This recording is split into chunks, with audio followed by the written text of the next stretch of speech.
j'aime bien la métaphore de la voiture.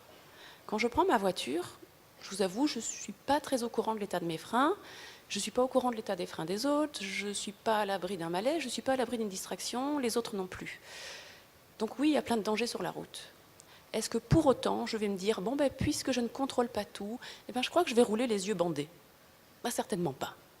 Donc globalement, c'est ça. Oui, il reste que des risques. Oui, il y a encore des pourcentages de récidives. Mais ce n'est pas une raison. Ce n'est pas parce que vous n'avez pas tous les moyens entre les mains que vous devez refuser ou renoncer à ceux que vous avez entre les mains. La première personne qui m'a reçue m'a dit « il faut apprendre à vivre avec ». Or, quand on vous annonce que vous avez le cancer ou une récidive, vous voulez qu'on vous l'enlève, vous ne voulez pas vivre avec. Et je me disais, mais de quoi cette personne me parle?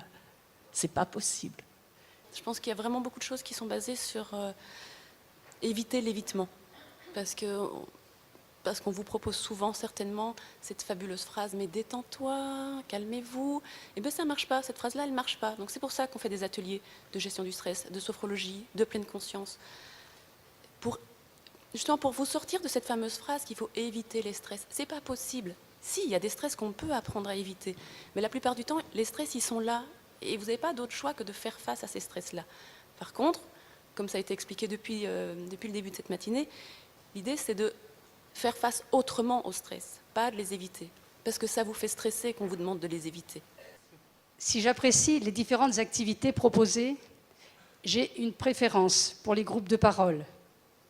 Entendre l'expérience, les épreuves, mais surtout mesurer le chemin parcouru par les unes et par les autres, a facilité, entre autres, et récemment, l'expression de ce que je croyais ne pouvoir partager avec personne. On va parler de la mort, on va parler de la peur de la récidive. Et en même temps, on peut se retrouver à rigoler, mais vraiment 2 minutes après, et pas un rire de défense.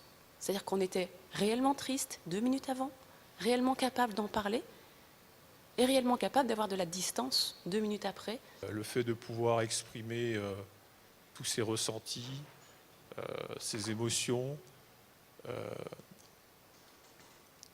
à travers donc un groupe de copains, enfin de personnes qui sont devenues des véritables amis, ça fait un bien fou et je conseille à tous les malades. Voilà. Parce qu'il y a de l'humour qui se met en place, parce qu'il y a vraiment une distance par rapport aux... Les valeurs changent et à un moment donné, c'est vrai que les valeurs des gens qui ne sont pas malades nous paraissent presque un tout petit peu risibles.